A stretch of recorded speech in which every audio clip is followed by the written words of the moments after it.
The morning dawned with a deceptive calm, the sunlight streaming through my kitchen window, painting cheerful patterns on the worn linoleum. A familiar scene that usually brought a sense of quiet comfort. It was Mother's Day, a day that, in years past, had been filled with David's enthusiastic calls, his handmade cards crafted with a child's earnest pride, and the quiet joy of shared family moments.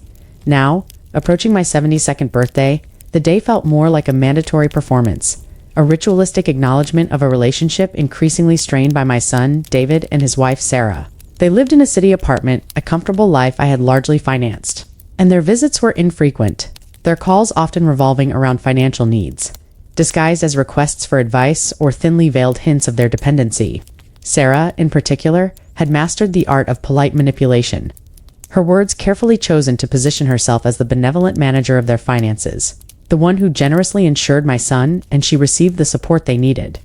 Today, however, the insult felt particularly sharp, delivered with a casualness that underscored its calculated nature. My phone buzzed. Displaying David's name, a call I had learned was usually prompted by Sarah. "Happy Mother's Day, Dad." David's voice came through, sounding slightly strained, as if he were reading from a script. Sarah's voice, bright and overly saccharine, chimed in immediately. "Yes, Dad. Happy Mother's Day. We were just talking about you. We wanted to make sure you were enjoying the new landscaping we had done on your property, thanks to our generous contributions." The words landed with a peculiar thud. Our generous contributions? It was my money, Eleanor's legacy, that funded their lifestyle, their apartment, their every whim. Sarah's framing of these transfers, her implication that she was somehow the benefactor, the one bestowing gifts upon me, was a subtle but deeply offensive manipulation. It had been happening for months, these veiled remarks, these carefully worded suggestions, that my support was a loan, or worse, a charitable act initiated by Sarah. Today, however, on Mother's Day, the insult felt particularly sharp, a deliberate stab at my paternal pride and my lifelong role as provider. David continued, his voice hesitant. "So, Dad, we were wondering, you know how Sarah really handles our finances? How she makes sure everything is taken care of? We were just curious. Do you like the money she generously sends you each month? Does it help out with your bills?" The question hung in the air, heavy and loaded. It was a thinly veiled assertion of control, a subtle reminder of my dependence on them, and a deliberate slight, framing my own contributions as their benevolent offerings. The tone of his question was not that of a grateful son inquiring about his father's well-being. It was that of a landlord checking in on a tenant, a creditor assessing a debtor. I felt a prickle of defiance, a sudden clarity that cut through the fog of years of accommodating their needs. My reply would not be one of hurt or accusation, but of truth, delivered with a calm certainty that would cut through their carefully constructed facade. The phone felt heavy in my hand, but my grip was firm. The game had changed. Their attempt to redefine my role, to diminish my value, would be met not with a plea for understanding, but with a statement of fact that would dismantle their entire narrative. This was not about asking if I liked the money. It was about asserting the reality of where that money originated and the true nature of the relationship they were trying to redefine. The memory of Eleanor, my late wife, her gentle wisdom, her unwavering belief in our daughter's potential, now felt like a distant, bittersweet echo. A stark contrast to the manipulative dynamic Emily and Mark seemed to cultivate. Eleanor had always been the anchor of our family. Her nurturing spirit a contrast to Emily's burgeoning materialism, a trait that had only intensified after Eleanor's passing. I recalled Emily's childhood, a tapestry woven with my efforts to provide stability and opportunity. A conscious attempt to compensate for Eleanor's absence, her expensive art classes, her brief, unsuccessful foray into gallery representation. The small apartment I had rented for her when her initial business ventures faltered. Each expenditure was a testament to my belief in her. My desire to see her succeed, to find fulfillment. I had always encouraged her artistic pursuits, even when they seemed impractical, believing that passion would eventually lead to prosperity. I had delayed upgrading my own car, foregone numerous vacations, and carefully managed my investments, all with the unspoken understanding that Emily's future was a priority. Eleanor, in her final days, had expressed her own subtle concerns. "Theodore," she would whisper, her voice frail but firm, "Emily has a good heart, but she is easily swayed by appearances. Ensure her inheritance is managed wisely for her own good. And do not forget your own needs, my love. You deserve peace too." Her words, intended as loving counsel, now felt like a prescient warning. I had managed Eleanor's estate with meticulous care, ensuring Emily's inheritance was substantial, a sum meant to provide security and freedom. I had believed this security would foster her independence and appreciation, not breed a sense of entitlement that led her to discard the very person who had helped shape her life. The foundation of my sacrifice was built on love and trust, but looking back, I saw how easily it could be eroded by the corrosive influence of sudden, unearned wealth, or perhaps by a pre-existing character flaw I had been too blind to see. I recalled her frequently asking about my financial plans, her curiosity about my retirement accounts, and her subtle suggestions that I might consider consolidating my assets for her benefit should anything happen to me. I had dismissed these as filial concern, failing to recognize the calculating undertones. The stark reality was that my love, my financial support, my very presence in her life had been calculated not for genuine affection but for strategic gain. This realization was a bitter, crushing weight. The sacrifices I had made, the opportunities I had deferred, all for a daughter who now seemed to view me as a financial obligation rather than a father. The casualness with which Arthur Jr. had delivered Clara's loaded question, the subtle implication that she was the provider and I was the recipient of her magnanimity, struck a raw nerve. It was a betrayal of the fundamental truth of our relationship. I was the father, the provider, the one who had sacrificed for his upbringing and his future. To have my role inverted, to be positioned as a dependent receiving charity from my daughter-in-law, was a profound insult. I replayed Clara's pronouncements in my mind, her insistence on managing their finances, her subtle criticisms of my own spending habits, her constant reminders of the sacrifices she and Arthur Jr. were making to maintain their lifestyle, all while I was footing the bill. I had always been a giving person, perhaps too giving, too eager to smooth the path for my son. But this was different. This was manipulation, a deliberate dismantling of my paternal standing, a subtle erosion of my worth in my own son's eyes. The phrase money she generously sends echoed with a sickening irony. It was my money, Eleanor's legacy, being doled out by Clara with an air of condescension. The awakening was not a gentle dawn, but a harsh, blinding flash of truth. I saw the pattern. Clara's control over Arthur Jr.'s finances, her veiled control over his perception of me, her deliberate efforts to position herself as the sole arbiter of my well-being. My silence, my willingness to go along with their narrative to maintain familial peace, had enabled this. But something snapped in that moment. A breaking point reached not through anger, but through a quiet, resolute clarity. I realized that my continued silence would validate their manipulation, that my willingness to accept their condescending framing of my own contributions was a betrayal of myself. My reply would not be one of hurt or accusation, but of truth, delivered with a calm certainty that would cut through their carefully constructed facade. The phone felt heavy in my hand, but my grip was firm. The game had changed. Their attempt to redefine my role, to diminish my value, would be met not with a plea for understanding, but with a statement of fact that would dismantle their entire narrative. This was not about asking if I liked the money. It was about asserting the reality of where that money originated, and the true nature of the relationship they were trying to redefine. My reply, when it came, was quiet but carried the weight of years of unspoken sacrifices and dawning realizations. Arthur Jr., I began, my voice steady.com, a tone that surprised even me. Clara's generosity is appreciated, as is your reminder. However, it is important for both of you to remember the source of that money. It originates not from Clara's efforts, but from the savings my late wife Eleanor and I painstakingly accumulated over a lifetime of honest work. It is my inheritance, intended to support my family, yes, but also to provide for my own security. Your mother and I made sacrifices, ensuring you had opportunities. Clara's management of these funds, while perhaps efficient for you both, does not change the origin of that wealth. I paused, letting the words sink in, observing Arthur Jr.'s reaction. His casual, almost rehearsed question had been met not with my usual placid acceptance, but with a quiet assertion of fact. And to answer your question directly, Arthur Jr., I liked the money when it was a reflection of my ability to provide for my family out of love. I do not like it when it is used as a tool for manipulation or as a means to make me feel indebted or insignificant. The silence on the other end of the line was absolute, a stark contrast to the usual flurry of excuses or deflections I expected. Arthur Jr. did not immediately respond. I could hear a faint shuffling, perhaps Clara whispering in his ear, the sound muffled but audible. Then, after a prolonged pause, his tone shifted. The hesitant, almost jovial tone was gone, replaced by a clipped defensive edge. Look, Dad, I do not know what you are trying to say. Clara is just trying to help us manage things. It is all for the best. The evasion was patent. The attempt to dismiss my words as mere incomprehensible ramblings was clear. He was avoiding the substance, clinging to the convenient narrative Clara had spun. Clara's voice, sharp and cutting, cut in. Theodore, Arthur Jr. is right. You are getting emotional. Perhaps the stress of your own finances is getting to you. We are simply trying to be responsible with what is available."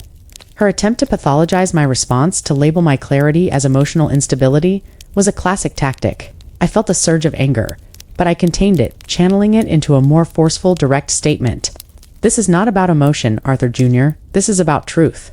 And if you cannot see the truth of my words, if you cannot recognize the reality of your mother's sacrifices and the manipulative nature of your wife's actions, then perhaps it is time we reassess the definition of family and generosity in our lives." I hung up before they could respond. The click of the disconnection, a small but significant victory. They had underestimated me, had mistaken my quiet love and consistent support for weakness. My reply, spoken not with raised voice but with unshakable conviction, had not only changed Arthur Jr.'s tone, but had irrevocably altered the dynamic between us. The foundation of their manipulation had been shaken, not by anger, but by the simple, undeniable force of truth. The immediate aftermath of that phone call was a strange mix of trepidation and exhilaration. Arthur Jr.'s attempt to deflect and Clara's attempt to gaslight me had been met not with my usual placid acceptance, but with a quiet assertion of fact and a firm boundary. They had underestimated my capacity to see through their carefully constructed facade, mistaking my years of quiet support for inherent dependence. My reply, spoken with a calm I had not realized I possessed, had not only changed Arthur Jr.'s tone, but had irrevocably altered the dynamic between us. They had tried to reframe my sacrifices as their generosity, to position me as a recipient of their kindness rather than a foundational supporter, by stating the truth plainly that my actions were born of love and past obligations, not current dependence on their fabricated generosity. I had refused to play their game. The silence that followed my words, the immediate defensiveness in Arthur Jr.'s voice, and Clara's attempt to pathologize my clarity as emotional instability were all confirmations that I had struck a nerve. They had expected tears, perhaps pleading, or at least a confused acquiescence. Instead, they received a quiet assertion of reality. This was my first refusal, not a physical rejection, but a powerful verbal boundary set. It was the moment I stopped being a passive participant in their narrative and began to reclaim my own voice. The victory was small in the grand scheme of things, but monumental for my own awakening. It was the first step in dismantling the illusion they had so carefully crafted, the first refusal to be defined by their terms. I knew this wouldn't magically solve all our problems, but it had established a crucial truth. I was no longer willing to be manipulated or devalued. The power dynamic had shifted, however subtly. The quiet assertion of my perspective had indeed changed his tone completely, replacing his practiced charm with a defensive, almost resentful edge. It was a small victory, but it was mine, a reclaiming of my own narrative and my own worth. This moment marked the end of my acquiescence and the beginning of my conscious effort to redefine our relationship, or perhaps to accept its true nature. The refusal was not an act of aggression, but an act of self-preservation, a declaration that my contributions and my feelings held value, regardless of their attempts to diminish them. I understood that this confrontation, however small, was a necessary step. It was the first time I had actively pushed back against Clara's manipulative tactics and Arthur Jr.'s passive complicity. It was the start of me taking back control of my own emotional landscape. The sterile, impersonal environment of Mr. Davies' law office offered a stark contrast to the emotional chaos churning within me. The air was cool, smelling faintly of leather-bound books and polished wood. A world away from the suffocating atmosphere of Arthur Jr.'s apartment or the deceptive warmth of Clara's manufactured kindness. Mr. Davies, a man whose professional demeanor was tempered by a quiet understanding of human failings, listened to my account with a focused intensity. My voice, initially trembling as I recounted the phone call with Arthur Jr., had steadied as I presented the facts. The years of financial support, the blatant inversion of roles, Clara's manipulative framing, and my own quiet but firm refusal to accept their narrative, he examined the information with meticulous care, his brow furrowing as he noted the pattern of dependency and financial requests that had become so pronounced. His questions were precise, cutting through the fog of my emotional distress with the cold logic of legal procedure. "Theodore," he began, his voice grave, "your daughter and her husband's behavior suggests a significant pattern of financial dependence and perhaps exploitation. Your willingness to support them, while commendable, has unfortunately created a dynamic where they may perceive you as a perpetual resource, rather than a parent whose support is based on love and prior obligation." His inquiries focused on the specifics of the financial arrangements, the amount of money transferred, the frequency and documentation of these transactions, and, crucially, any communication that might indicate the nature of these transfers, Were they loans, gifts, or something else entirely? We need to understand the full extent of your financial commitments and how they have impacted your own resources, he explained. This will be important not only for any potential legal action, but also for assessing your current financial standing and planning your future security. His counsel, though devoid of personal sympathy, was profoundly grounding. It offered a path, a structured approach to dealing with the overwhelming devastation, a way to channel my confusion and anger into tangible action. He confirmed my suspicion that Clara, particularly, seemed to be the driving force behind the financial strategy, using Arthur Jr. as a conduit for her demands.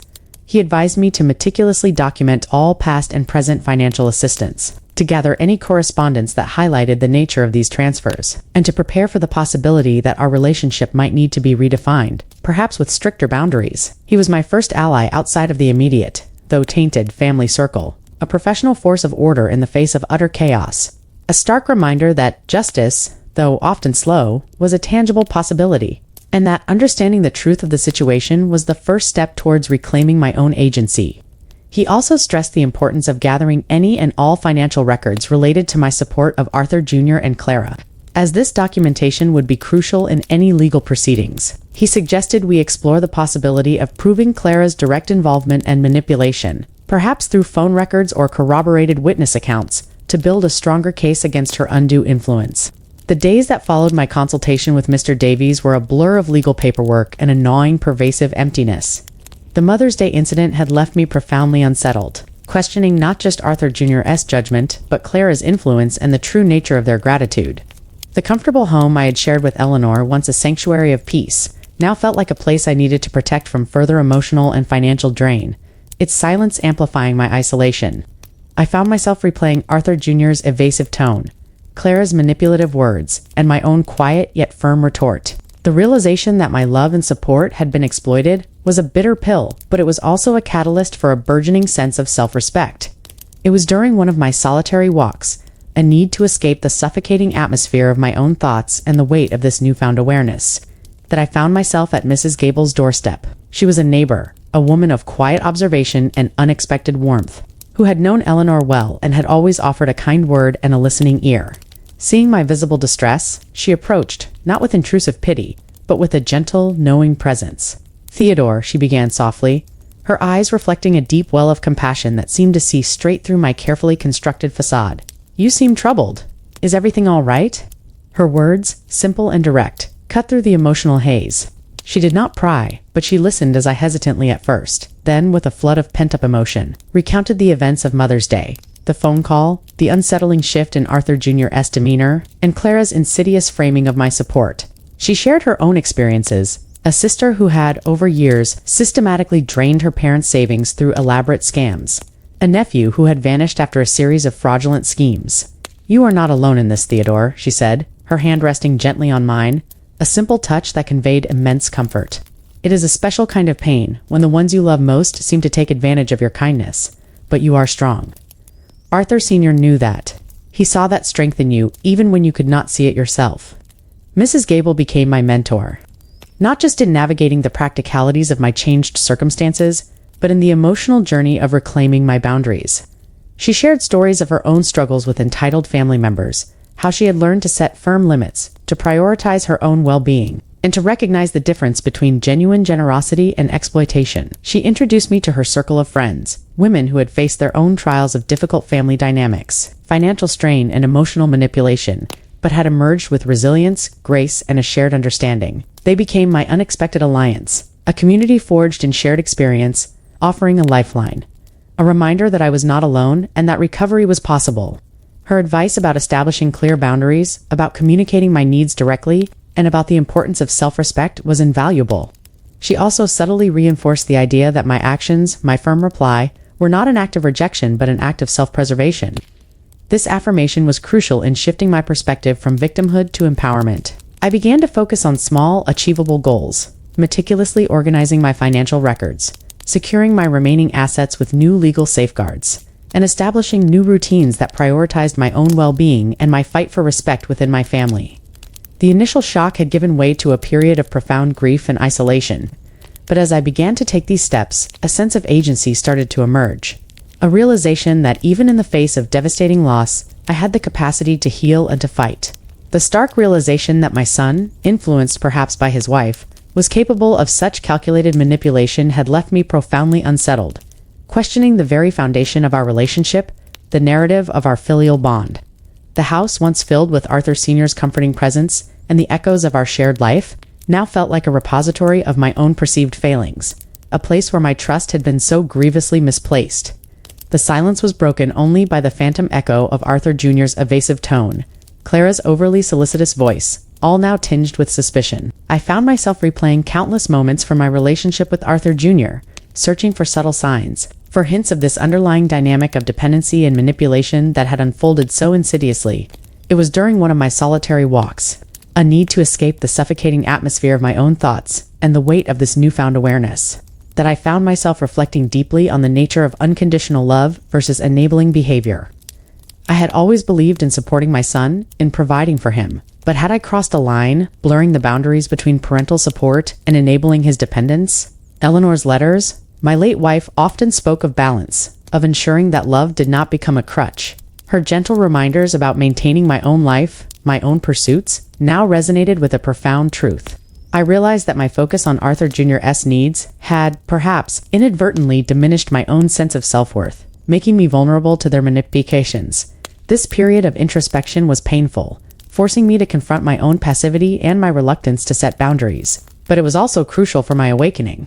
I began to understand that true love for my son did not mean sacrificing my own well-being or enabling his irresponsibility. It meant guiding him towards his own independence, even if it meant confronting him with difficult truths. The isolation I felt was profound. The loss of the idealized relationship with my son, a gaping wound that ached with a constant, dull throb, but the burgeoning sense of self-reliance, the quiet strength unearthed by adversity, began to offer a fragile yet persistent glimmer of hope. Mrs. Gable in particular became an invaluable mentor. She shared stories of her own struggles with entitled family members, how she had learned to set firm limits, to prioritize her own well-being, and to recognize the difference between genuine generosity and exploitation. She introduced me to her circle of friends, women who had faced similar trials of difficult family dynamics, financial strain, and emotional manipulation, but had emerged with resilience, grace, and a shared understanding. This new community, forged in shared experience, offered a lifeline, a reminder that I was not alone and that recovery was possible. Her advice about establishing clear boundaries, about communicating my needs directly, and about the importance of self-respect was invaluable. She also subtly reinforced the idea that my actions, my firm reply, were not an act of rejection but an act of self-preservation. This affirmation was crucial in shifting my perspective from victimhood to empowerment. I began to focus on small, achievable goals, meticulously organizing my financial records, securing my remaining assets with new legal safeguards, and establishing new routines that prioritized my own well-being and my fight for respect within my family. The aftermath of that Mother's Day phone call was a period of intense emotional reckoning and strategic planning.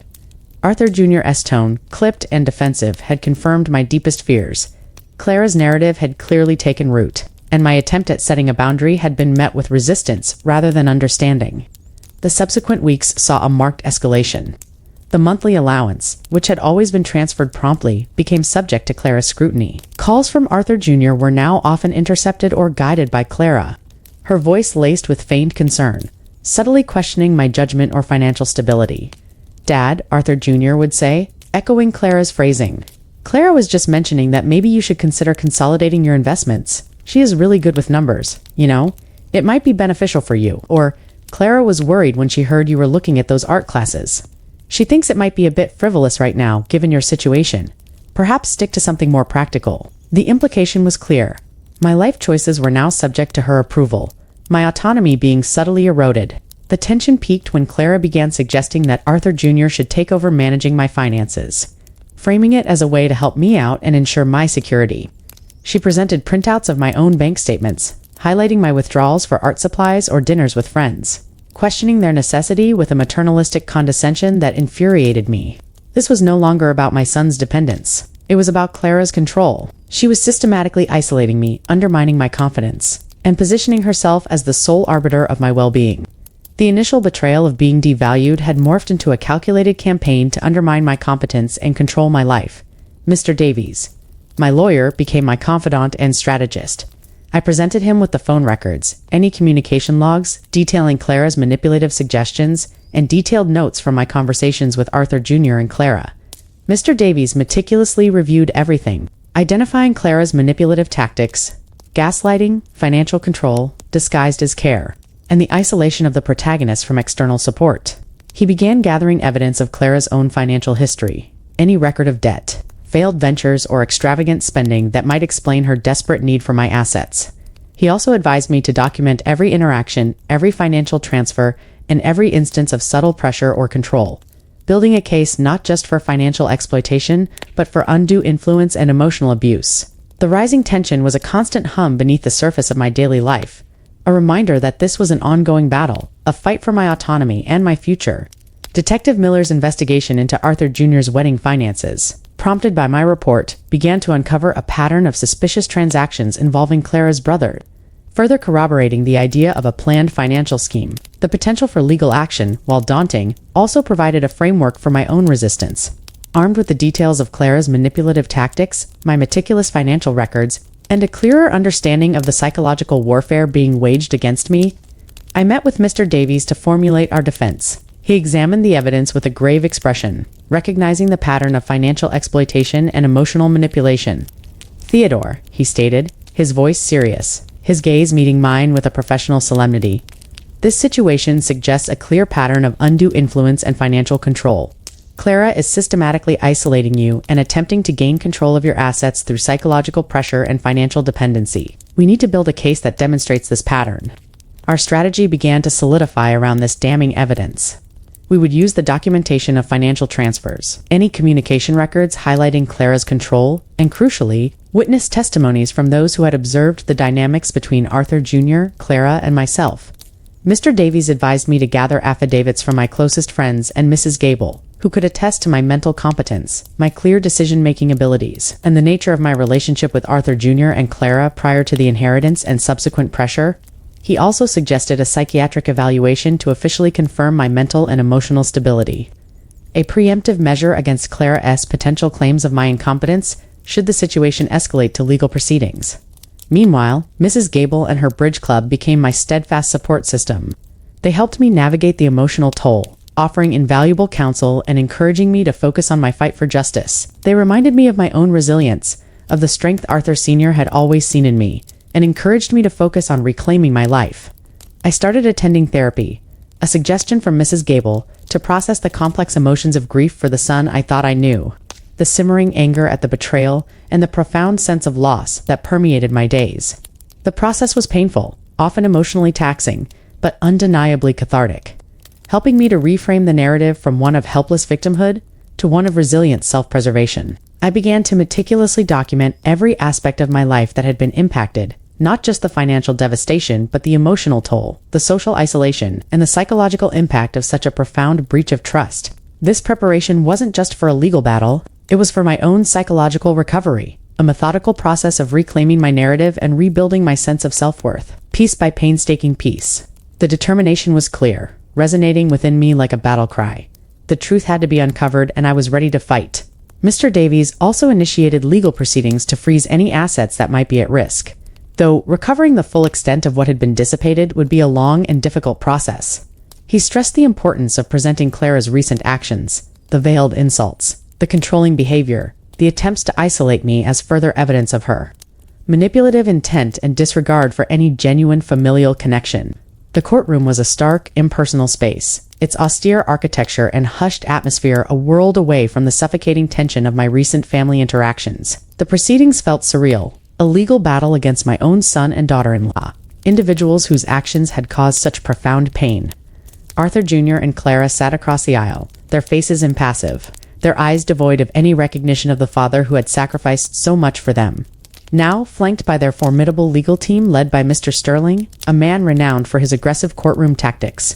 Sterling, with practiced efficiency, presented their defense, subtly portraying me as an elderly, overly trusting parent, easily manipulated by my own declining years and perhaps influenced by external parties, rather than the capable individual who had been systematically exploited. He highlighted my temporary displacement and financial distress, attempting to frame it as evidence of my inability to manage affairs, rather than the direct consequence of their fraud. Arthur Jr.'s testimony was a rehearsed performance of bewilderment at my supposed paranoia and my attempts to disrupt their family's finances. Clara, in her testimony, adopted the guise of a dutiful daughter-in-law who had merely assisted her husband and father-in-law with managing finances, her words dripping with feigned concern and a subtle accusation of my own failings. Then, it was my turn to take the stand. Facing Arthur Jr. and Clara across the courtroom, their faces impassive, their eyes devoid of any recognition of the father who had raised them, I felt a surge of unwavering resolve, a quiet strength that had been forged in the fires of betrayal. Mr. Davies guided me through my testimony, allowing me to speak directly to the court to lay bare the truth of the past year. Not with anger, but with the quiet, unwavering conviction of truth. I recounted the Mother's Day phone call, the subsequent financial drain, the isolation, and the sheer audacity of their actions. I presented the journal entries detailing Clara's manipulative plans and Arthur Jr.'s complicity. Detective Miller testified about the difficulty in tracing the funds and the evidence gathered pointing to a deliberate scheme. Mrs. Gable provided a powerful character reference for me, highlighting my stability, my resilience, and my unwavering devotion to my family. Painting a picture of a loving parent, not a manipulated or mentally unfit individual, my own testimony was the emotional core of the trial. I spoke of my life, of Eleanor's wisdom, and of the stark contrast between the loving family I cherished and the manipulative dynamic that had taken root. My support for Arthur Jr. was born of love and paternal obligation, I declared, my voice ringing with conviction, but it became a tool for manipulation, a means to exploit my generosity. I will not be defined by their actions or their definitions of my worth. The cross-examination by Mr. Sterling was brutal, an attempt to portray my grief as delusion, my pursuit of financial stability as a desperate, irrational act. But I held firm, my answers clear, my emotions raw but honest, articulating the truth of my experience without wavering. He tried to twist my efforts to protect myself financially into evidence of erratic behavior, but I calmly explained the necessity of securing my remaining assets after discovering the extent of their fraud. The turning point came when Mr. Davies presented the detailed financial records, highlighting the disproportionate sums transferred to Arthur Jr. and Clara versus any genuine needs, and presented testimonies from friends who had observed Clara's controlling behavior and Arthur Jr.'s passive compliance. The judge, Justice Sterling, a woman known for her impartiality and her unwavering dedication to upholding justice, delivered her verdict after a tense period of deliberation that felt like an eternity. She acknowledged the overwhelming evidence presented, my meticulous financial records, the testimonies of Mrs. Gable and my friends, and the clear pattern of Arthur Jr.'s and Clara's financial dependence and manipulative behavior. She highlighted the emotional and financial toll it had taken on me. The evidence strongly suggests a pattern of financial exploitation and emotional manipulation. Justice Sterling stated, her voice firm and resonant. The defendant's actions appear motivated by a sense of entitlement rather than genuine need or familial respect. While the court cannot compel emotional reconciliation, it can uphold financial fairness and accountability.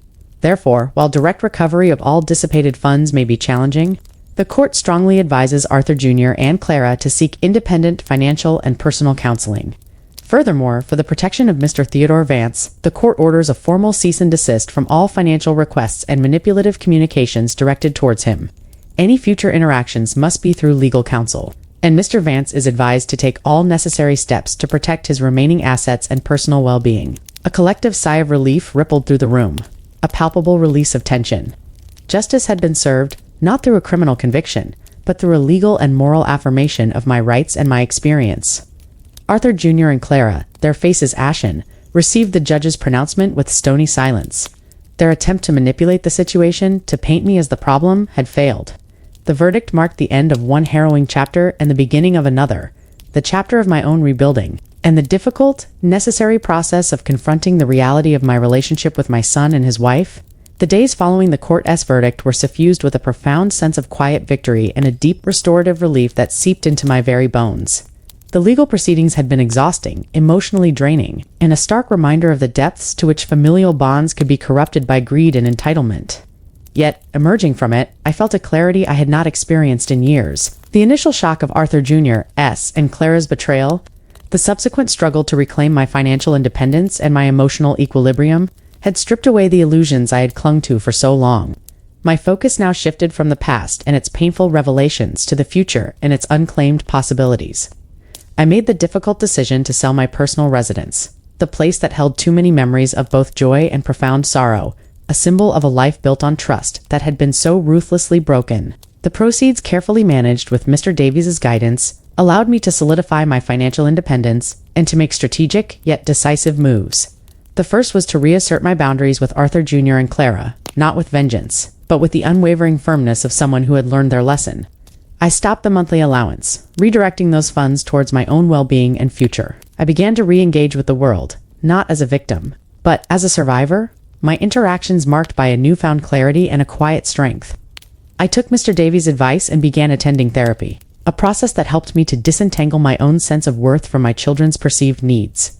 Mrs. Gable and her friends became my steadfast anchors, their shared wisdom and practical advice invaluable. They encouraged me to focus on my own interests, reminding me that my life had value beyond my role as a provider. I started pursuing my long-neglected passions, taking art classes, a creative outlet I had abandoned years ago, and joining a local gardening club, activities that nourished my mind and spirit. The quiet moments spent in my new, more manageable apartment were no longer shadowed by dread or anxiety, but filled with a profound sense of peace and deep contentment. I found solace in the simple act of choosing my own path, of pursuing my own interests, of living a life unburdened by the weight of my sons and daughter-in-law's manipulations. The house was gone, but in its place I had found something far more valuable, a renewed sense of self, a testament to my resilience, and a spirit unburdened by the weight of their betrayal. One crisp autumn afternoon, as I sat on my porch swing at my new, more manageable apartment, watching the city lights twinkle below, a view so different from the familiar quiet of my old yard, a profound sense of peace settled over me, deep and unwavering. The apartment was quiet, filled with the gentle hum of a life finally lived on my own terms. The sun warmed my face, and the faint scent of possibility seemed to fill the air. I had faced my deepest fears, confronted betrayal at its most devastating, and emerged not just intact, but stronger, wiser, and more fully myself than I had ever believed possible. Arthur Jr.'s and Clara's actions, born of greed and a profound lack of character, had inadvertently freed me from a life lived in service of their desires, allowing me to finally live a life for myself. The inheritance that had promised so much had instead brought so much pain. But paradoxically, it had led me to the greatest inheritance of all, the profound and unshakable truth of my own self-worth, and the unshakable freedom to live my life, finally, for myself. I had learned that love cannot be demanded or bought. It must be earned and freely given, and that true security lies not in the possessions or relationships one accumulates, but in the inner strength and resilience one cultivates. My name was not banished from my life, nor was my sense of purpose. They were mine in every sense of the word, a testament to a battle fought and won, a testament to the enduring strength of the human spirit, and a promise of a future finally lived with authenticity and joy. My name is Theodore Vance. I am 71 years old, and after a lifetime of giving, of sacrifice, and of profound betrayal, I have finally learned the invaluable lesson of self-preservation and the unyielding power of fighting for what is rightfully yours.